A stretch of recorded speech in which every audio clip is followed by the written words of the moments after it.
The snow was falling gently outside my window as I stared at the small Christmas tree in the corner of my apartment. It wasn't much, just a 3-foot artificial pine with a few ornaments I'd managed to keep after everything fell apart. My name is Robert Mitchell, and at 68 years old, I found myself alone on Christmas Eve, something I never thought possible after raising 3 children and building what I believed was a stable, loving family. The truth is, life has a way of surprising you, even when you think you've planned for every contingency. I spent 43 years working as a civil engineer, designing bridges and infrastructure across Massachusetts.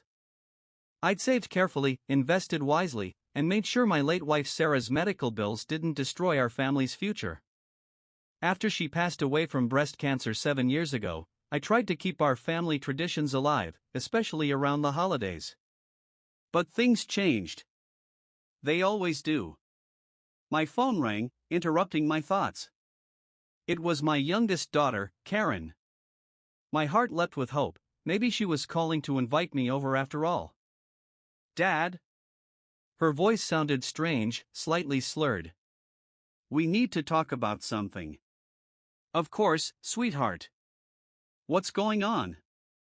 Are the kids excited about Santa coming?" I asked, trying to sound cheerful. "It's about the house," she said, ignoring my question. "Mom's house. Our house." I felt a familiar knot forming in my stomach. We'd had this conversation before. The 4-bedroom colonial in Lexington that Sarah and I had purchased when the kids were small. The house where we'd raised our family, celebrated birthdays, nursed illnesses, and made a lifetime of memories. The house that was now worth nearly $1.2 million in the booming Boston suburb real estate market. "What about it?" I asked cautiously. "Steve and I have been talking," she said, referring to her husband of 12 years. "We think it makes sense for you to sign it over to us now. You're just rattling around in that big place all alone, and we could use the space with the kids. Plus, you always said it would be part of our inheritance anyway." I closed my eyes, feeling the weight of disappointment pressing down on me. Karen had always been my favorite, though I'd never admitted it out loud. She had Sarah's eyes and her kind heart, or at least, she used to. "We've discussed this, Karen. That house is my home, and it's also my financial security for whatever time I have left. When I'm gone, you and your siblings will split everything equally, just like your mother and I planned. But Dad, that could be 20 years from now. We need the house now, while the kids are growing up. You could move into a nice little condo or retirement community. Don't you want the grandkids to grow up in your house?" The emotional manipulation was becoming too familiar. Ever since Steve had lost money in some questionable investments 3 years ago, they'd been eyeing my assets. What started as requests for loans had evolved into expectations of early inheritance. "I'm not discussing this tonight, Karen. It's Christmas Eve. Why don't we talk about your plans for tomorrow? I made that cranberry bread everyone likes. I could bring it over around noon?" There was a pause on the line. "About tomorrow. Steve's parents are coming, and with everyone here, it's going to be pretty crowded. Maybe you could come for New Year's instead?" The pain was sharp and immediate. This would be the first Christmas I wouldn't see my grandchildren. First Sarah was gone, and now this. "I see," I said, trying to keep my voice steady. "Well, give the kids a hug from Grandpa, will you? And tell them I'll have their presents waiting whenever you can bring them by. Actually, Dad, we're driving up to see Steve's brother in New Hampshire the day after Christmas. We'll be gone until after New Year's. But listen, if you're really not using the house to its full potential, we should at least talk about me and Steve moving in with you. We could help with maintenance, and you'd have company." I knew what moving in would mean. Within months, I'd be relegated to the small guest room while they took over the master bedroom. My routines and privacy would vanish. I'd seen it happen to my friend Walter when his daughter moved in temporarily after her divorce. 2 years later, he was essentially a guest in his own home. "Karen, I need to go." Someone's at the door, I lied. Merry Christmas. I love you. I hung up before she could respond and sat in silence, watching the snow continue to fall. After a few minutes, I put on my coat and boots. I couldn't stay in this empty apartment with my thoughts tonight. The temperature had dropped to 20 degrees by the time I parked in front of Karen and Steve's large Tudor-style house in Winchester, about 15 minutes from my home in Lexington. Their street was lined with beautiful Christmas light displays, and their home was no exception. Professional decorators had strung lights along every eave and wrapped every tree in the front yard. The large inflatable Santa on the lawn probably cost more than my first car. I sat in my car, wondering what I was doing here. I hadn't planned to come, but something inside me needed to see my family tonight, even if just for a few minutes. I grabbed the bag of presents from the passenger seat and made my way carefully up the cleared walkway to their front door. Through the large bay window, I could see their Christmas tree, at least 8 feet tall and glittering with coordinated gold and burgundy ornaments. Nothing like the mismatched collection of handmade decorations we'd accumulated over decades of family Christmases. I could see movements inside, people gathering in the living room with glasses of wine and cocktails. I rang the doorbell and waited, stomping my feet to keep warm. After a moment, the door swung open, and my 11-year-old grandson Tyler stood there, his eyes widening in surprise. "Grandpa," he shouted, throwing his arms around my waist. "Mom said you weren't coming." "Just a quick visit," I said, hugging him back. "I brought presents for you and your sister." "Cool. Come in, it's freezing out there." I stepped into the warm foyer, breathing in the smell of pine and cinnamon.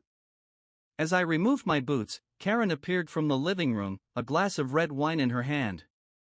Her face registered shock, then something that looked almost like annoyance before she composed herself. "Dad? What are you doing here?" "I brought presents for the kids," I explained, holding up the bag. "I won't stay long. I know you have company." She glanced back toward the living room nervously. "You should have called first." Before I could respond, Steve appeared behind her, his arm sliding around her waist possessively. "Robert! What a surprise. We thought you weren't joining us this year." There was something in his tone that set my teeth on edge. Not quite mockery, but close enough. "Just dropping off gifts," I repeated. "I won't intrude on your party." "It's just a small gathering of friends," Karen said quickly. "Nothing formal." From the living room, I could hear laughter and conversation. I recognized one of the voices, Bill Harrington, my former attorney who had handled Sarah's estate. The same attorney who had mysteriously stopped returning my calls 3 months ago when I wanted to discuss updating my will. "Is that Bill Harrington?" I asked, moving toward the living room. Karen stepped in front of me. "Dad, now's not really a good time. We can catch up tomorrow on the phone. I just want to say hello to Bill. I've been trying to reach him for months." Steve and Karen exchanged a look I couldn't quite decipher. "He's in a business discussion right now," Steve said firmly. "Very boring stuff. Listen, why don't I take those presents and make sure the kids get them tomorrow morning?" He reached for the bag, but I held on to it. "I'd like to give them to the kids myself." "Where's Lily?" "She's upstairs with a friend, watching a movie," Karen said. "They're at that age where they don't want to hang out with the adults." Tyler, who had been listening to this exchange, piped up. "No, she's not. Lily's in the living room with everyone else." Karen shot him a look that could have frozen water. "Tyler, why don't you go upstairs and play on your iPad?" "But Mom." "Now, Tyler." The boy slumped his shoulders and trudged up the stairs, throwing me an apologetic glance over his shoulder. Something wasn't right. The tension in the air was palpable. I stepped around Karen and moved toward the living room archway. "Dad, please," Karen said, her voice taking on a desperate edge. "This isn't a good time." But I was already at the entrance to the living room. What I saw made me stop in my tracks. Seated around the room were not just friends, but my other two children, Michael and Jennifer, along with their spouses. Bill Harrington sat in an armchair near the fireplace, legal papers spread on the coffee table before him. They all looked up at my entrance, faces registering various degrees of shock and guilt. "What's going on here?" I asked, though I was beginning to understand all too well. The silence was deafening until Jennifer, my middle child, stood up. "Dad, you weren't supposed to be here." "Clearly," I said, my voice surprisingly steady despite the betrayal cutting through me. "Is this a family meeting I wasn't invited to? On Christmas Eve?" Michael, my oldest, couldn't meet my eyes. He stared into his whiskey glass as if the answers to the universe were swirling in the amber liquid. Bill Harrington cleared his throat uncomfortably. "Robert, this is somewhat awkward." "I can see that, Bill. Are those my estate documents on the table?" No one spoke, which was all the confirmation I needed.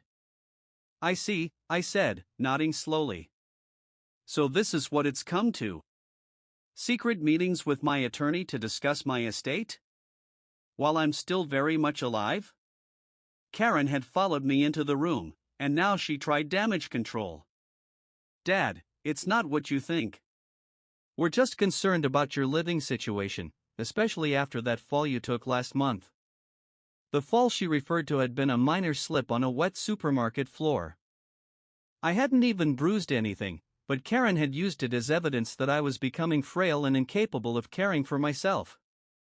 "And you thought the appropriate response was to meet behind my back with my attorney on Christmas Eve to do what, exactly? Have me declared incompetent? Take control of my assets?" Jennifer stepped forward. "Dad, we love you. We're worried about you living alone in that big house. It's not safe, and it's not practical. And the $1.2 million it's worth has nothing to do with your concerns?" I asked quietly. Steve, never one for subtlety, jumped in. "Robert, be reasonable. That house is a major asset that's just sitting there, appreciating. Your kids have college funds to build, mortgages to pay.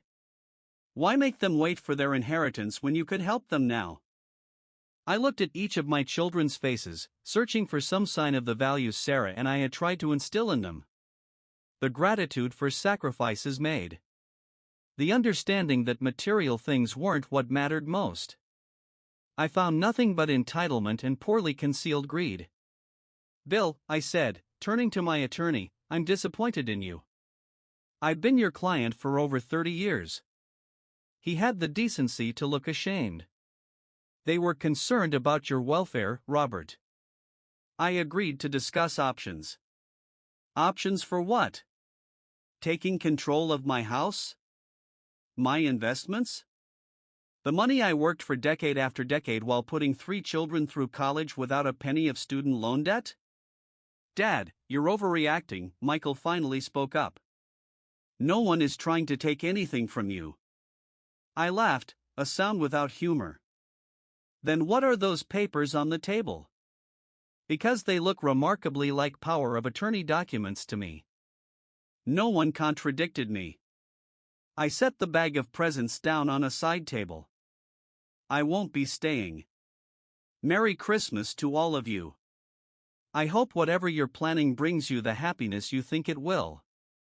As I turned to leave, my 8-year-old granddaughter Lily came running into the room. "Grandpa!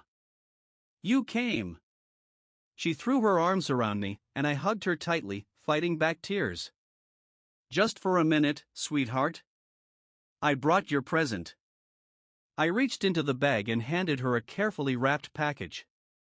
"Can I open it now?" she asked excitedly. Before I could answer, Karen interjected. "Not now, Lily. Grandpa is leaving." "But he just got here." Lily protested. "Grandpa is very tired and needs to go home," Karen insisted, giving me a pointed look. I knelt down to Lily's level. "I'll see you soon, okay? You can open that whenever your mom says it's all right. Promise you'll come back?" Her innocent question nearly broke me. I promise, I said, though I wasn't sure how I would keep that promise given what I just discovered. As I made my way to the door, Karen followed me. Dad, wait. You're blowing this out of proportion. I turned to face my youngest daughter, the one who had always been closest to my heart. Am I? Then tell me what was happening in there. She couldn't maintain eye contact. We're just trying to figure out the best arrangement for everyone. The best arrangement, I repeated. Karen, I worked 60-hour weeks for decades to provide for this family. I put all three of you through college without debt. I helped with down payments on your first homes. Your mother and I never took lavish vacations or bought luxury cars because we were saving for your futures. And now, you can't even include me in a discussion about my own home and my own money? It's not like that, she protested weakly. It's exactly like that. I opened the front door, letting in a blast of cold air. Goodbye, Karen. Merry Christmas. I walked out into the snowy night, my heart heavier than it had been since Sarah died. As I reached my car, I heard Karen call from the doorway. Dad, don't go like this. Come back inside. It's freezing out there. I looked back at her, standing in the warm light of the doorway, and something inside me hardened. No, Karen. I think I've seen enough tonight. Fine, she snapped, her voice suddenly cold. Be stubborn. This is exactly why we needed to meet without you. The words hit me like a physical blow. Goodbye, Karen, I said quietly, getting into my car. As I drove away, I saw her still standing in the doorway, her arms crossed against the cold. I didn't know it then, but that image, my daughter watching me drive away on Christmas Eve, would haunt me for months to come. The drive home was treacherous. The snow was falling faster now, and the plows hadn't been through recently. My old Buick slid once on an icy patch, and I gripped the steering wheel tighter, forcing myself to focus on the road rather than the betrayal still raw in my mind. I had almost reached my house when my cell phone rang. It was Michael. I let it go to voicemail. A minute later, it rang again, Jennifer this time. Again, I didn't answer. By the time I pulled into my driveway, all three of my children had called, along with Steve.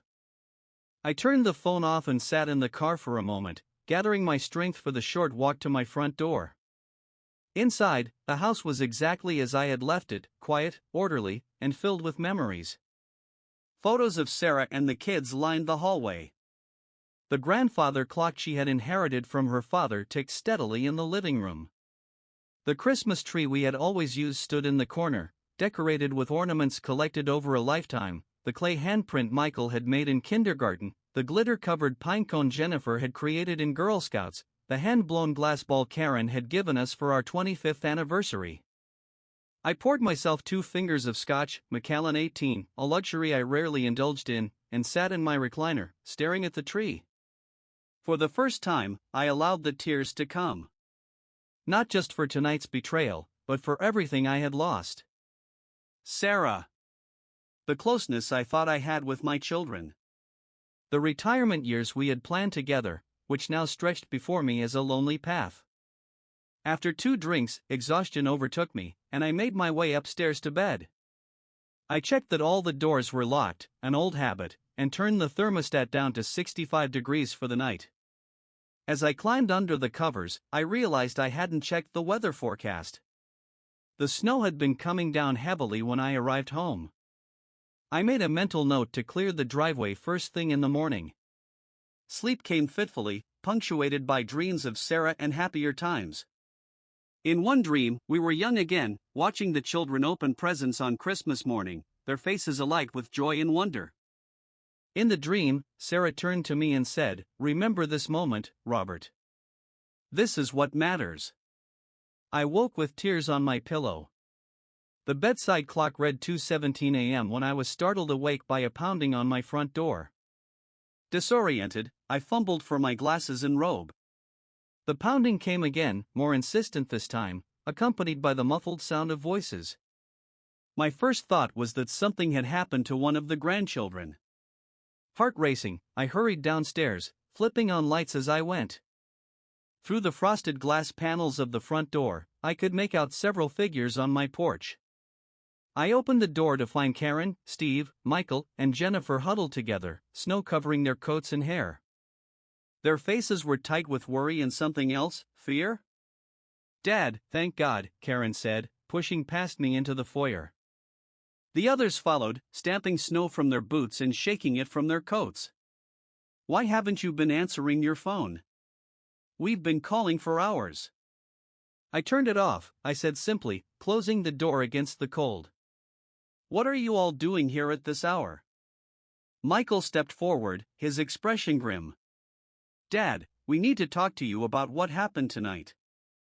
"It's after 2 in the morning," I pointed out.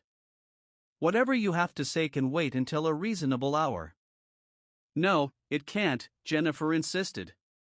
"Not after what we did." There was something in their manner, an urgency, a desperation, that gave me pause. "What's going on?" They exchanged glances, a silent communication passing between them. Finally, Karen spoke. "After you left, Bill told us that what we were doing was wrong. Ethically and legally wrong." She swallowed hard. "He refused to continue the meeting and left. He said he was going to call you in the morning to warn you about what we were planning." "Which was what, exactly?" I asked, though I already knew. Steve, never one to mince words, answered. "We were discussing having you declared mentally incompetent so we could take control of your finances and the house." The bluntness of it, spoken aloud in my own foyer, was breathtaking. "I see. And now you're here because your lawyer developed a conscience?" "We're here because we were wrong," Michael said quietly.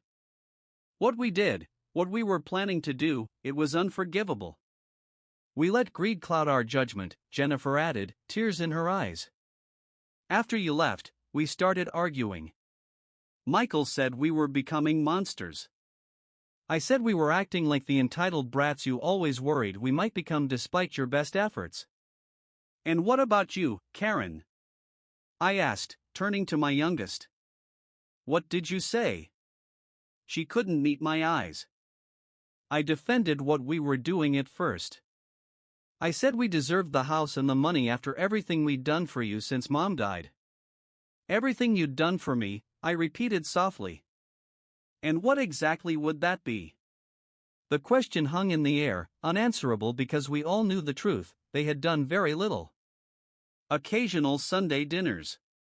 Perfunctory birthday calls. Obligatory invitations to graduations and school performances. Nothing that came close to actual care or support. "Lily changed my mind," Karen continued, her voice breaking. "After you left, she opened your present, a journal with photos of her and Sarah that you'd compiled, with stories about her grandmother that she never got to know. She asked me why you had left so quickly, and when I couldn't give her a good answer, she said, 'Mommy, did you make Grandpa sad on Christmas? That's not what we're supposed to do.' Despite everything, I felt a surge of love for my granddaughter and her pure heart. "We've come to apologize," Michael said firmly. "What we did was wrong on every level.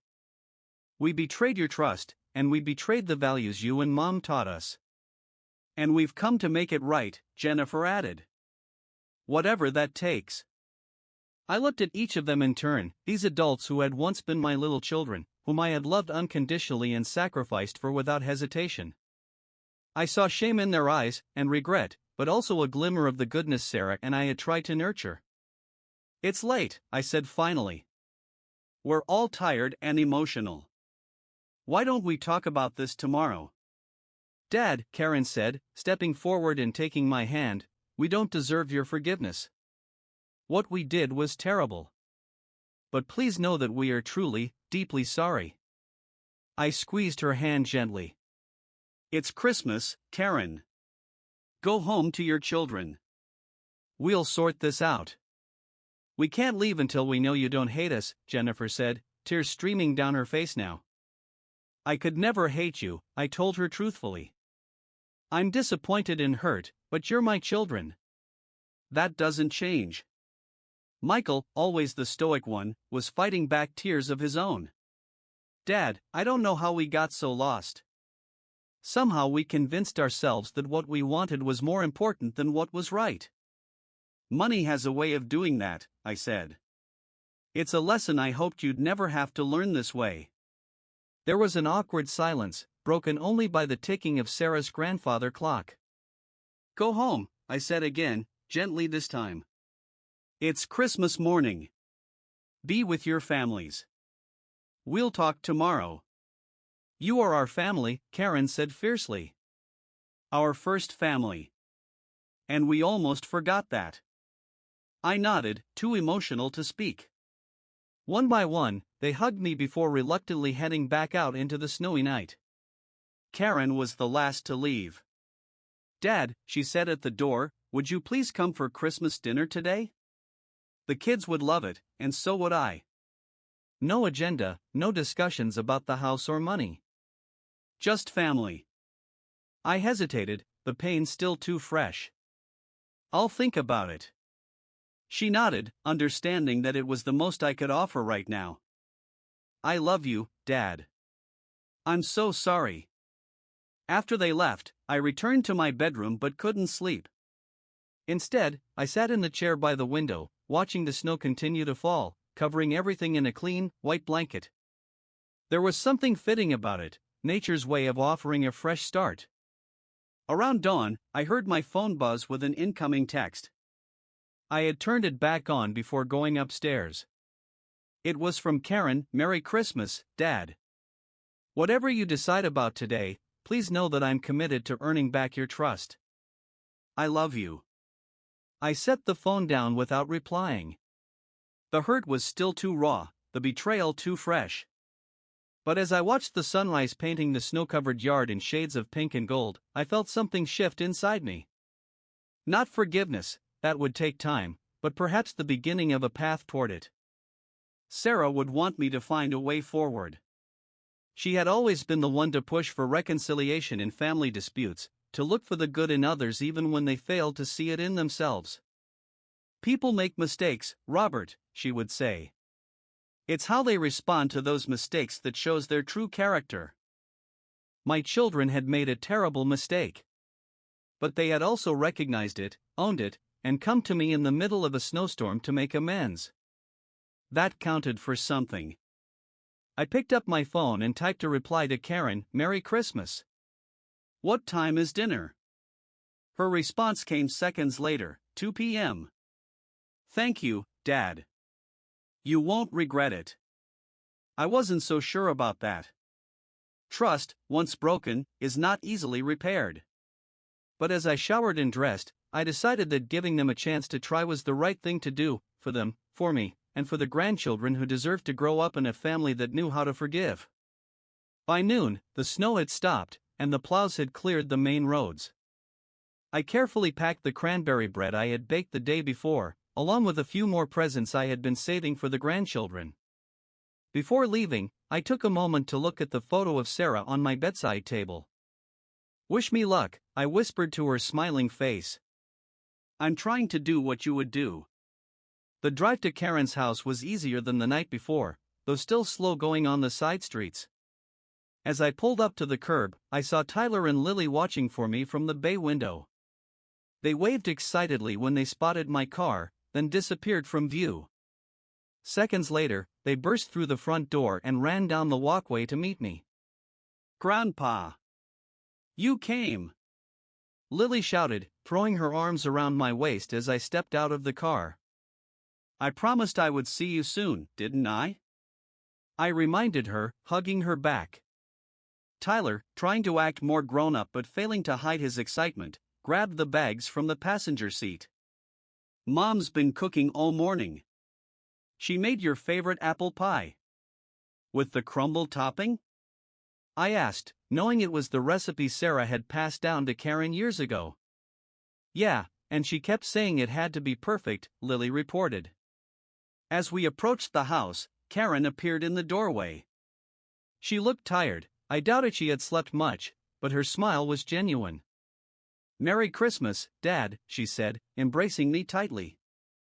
Thank you for coming. Merry Christmas, I replied, returning the hug with one arm while balancing the cranberry bread with the other. Inside, the house smelled of roasting turkey and pine. The atmosphere was markedly different from the night before, warmer, more genuine. Michael and Jennifer were already there with their families, and they both approached me with tentative smiles. "Dad," Michael said, extending his hand, which I shook firmly. "I'm glad you came." "Me too," I said, and found that I meant it. Jennifer hugged me, whispering, "I love you, Dad." "I'm so sorry." The rest of the day unfolded in a way I couldn't have imagined 24 hours earlier. We ate a delicious meal, exchanged presents, and even sang carols around the piano, something we hadn't done since Sarah passed away. There were moments of awkwardness, to be sure, and once or twice I caught my children exchanging worried glances when they thought I wasn't looking. But there was also laughter, genuine conversation, and the kind of connection I had feared was lost forever. After dinner, while the kids were playing with their new toys and the others were cleaning up in the kitchen, Steve approached me in the living room where I sat enjoying a cup of coffee. "Robert," he began, clearly uncomfortable, "I owe you the biggest apology of all. This whole thing was my idea initially. The kids were reluctant, but I persuaded them. I studied my son-in-law's face, seeing for the first time the strain of recent years. He had aged, with new lines around his eyes and gray threading through his once dark hair. Why? I asked simply. You have a good job, a beautiful home. What made you so desperate for my money? He sighed heavily, sinking into the armchair across from me. The truth? I lost almost everything in a series of bad investments 3 years ago. We've been living on credit cards and home equity loans, keeping up appearances while sinking deeper into debt. I was too proud to tell Karen how bad it was until we were nearly underwater. When she found out, she was devastated, and I looked for someone to blame besides myself. Your house, sitting there with all that equity, seemed like the answer to our problems. The honesty surprised me. Why not just ask for help, Steve? I would have listened. Pride, he admitted. And shame. I'm supposed to be the provider, the successful businessman. Admitting failure wasn't an option. He paused, then added, or so I thought. Now I realize that what I did, manipulating my wife against her father, that's the real failure. Before I could respond, Karen appeared in the doorway. From her expression, I could tell she had overheard at least part of our conversation. Dad, she said, coming to sit beside me on the sofa, Steve's right about our financial situation, but wrong to take all the blame. I went along with it. I convinced myself that you owed us the house because we had 3 kids to raise in college to save for. I told myself you didn't need it anymore, that you were being selfish for holding on to it. She took a deep breath. But the truth is, I was the selfish one. We both were. Steve nodded in agreement, reaching for Karen's hand. What will you do now? I asked them. They exchanged a look. We're going to sell this house, Karen said. It's too big and too expensive for us. We've found a smaller place in Arlington that we can actually afford. The kids will have to change schools, but they'll adjust. And I'm taking a job with less prestige but more stability, Steve added. No more chasing get-rich-quick investments. I considered their words carefully. They seemed sincere, but I had thought that before. These are big changes, I observed. Necessary ones, Karen said firmly. Dad, we don't expect you to trust us overnight. We know we have to earn that back. But we are committed to making things right. Later, as I prepared to leave, all 3 of my children walked me to the door. Dad, Michael said, we've been talking. We want you to know that we've agreed among ourselves to never again discuss your estate or financial matters without you present. And we've told Bill Harrington that if he ever participates in something like that again, he'll lose all our business, not just yours. I appreciate that, I said. Trust takes time to rebuild, but this is a good start. Jennifer handed me a large envelope. "This is from all of us. It's not much, but it's a beginning." Inside was a handwritten letter signed by all three of them, acknowledging their actions and apologizing unreservedly. There was also a certificate for a weekend stay at a bed and breakfast in Vermont that Sarah and I had loved, along with a promise to care for the grandchildren so I could bring a friend. "Thank you," I said, genuinely touched. "This means a lot." As I hugged each of them goodbye, I felt the first stirrings of hope that perhaps our family could heal from this breach of trust. It wouldn't happen overnight, and things might never be exactly as they were before. But there was a path forward, illuminated by the honesty and remorse they had shown. On the drive home, I reflected on the strange turn my Christmas had taken, from the depths of betrayal to the beginnings of reconciliation in less than 24 hours. The hurt was still there, a dull ache beneath the surface, but it was joined now by something else, the recognition that my children, despite their serious lapse in judgment, were still the people Sarah and I had raised them to be. They had lost their way, but they had found it again. As I pulled into my driveway, I noticed something on my front porch, a large basket wrapped in cellophane with a red bow on top. I approached it cautiously, wondering who could have left it. There was a card attached, "To the best grandpa in the world. We love you. Tyler and Lily." Inside the basket were homemade cookies, a drawing from Lily, a model airplane kit from Tyler, and a bottle of my favorite scotch. It was a small gesture, but one that spoke volumes about the values being passed down to the next generation. Inside the house, I set the basket on the kitchen counter and went to Sarah's grandfather clock to wind it, a Sunday night ritual I had maintained since her passing. As I did, I spoke to her as I often did when alone. "You would have been proud of them today, Sarah. They made a terrible mistake, but they owned it. They're trying to make it right." I paused, feeling the familiar ache of her absence. "I think they're going to be okay. We raised them well, despite everything." That night, as I prepared for bed, my phone chimed with a text message from Karen. "Thank you for giving us another chance. I promise we won't let you down again." I typed back, "One day at a time. I love you all." As I drifted off to sleep, I thought about the lessons of the past 24 hours. How quickly trust can be broken, and how painful that breaking is. How difficult but necessary forgiveness becomes when family is involved. How people can surprise you, both with their capacity for selfishness and their capacity for growth. Most of all, I thought about Sarah and what she would say about all of this. I could almost hear her voice. "See, Robert? They found their way back. Just like I always said they would." In the morning, I would call my own attorney, not Bill Harrington, and begin the process of updating my will. Not to disinherit anyone, but to create a more structured plan that would protect both my interests and my children's. There would be provisions for the grandchildren's education, of course, but also safeguards to ensure that my assets wouldn't be mismanaged or fought over. But that was for tomorrow. Tonight, I would sleep peacefully, knowing that although my family wasn't perfect, we were finding our way back to what mattered most, the love and trust that Sarah had always made the foundation of our home. And as for the house, my house, that would remain my decision, made in my own time, for my own reasons. My children now understood that, and somehow, that understanding meant more than any apology ever could.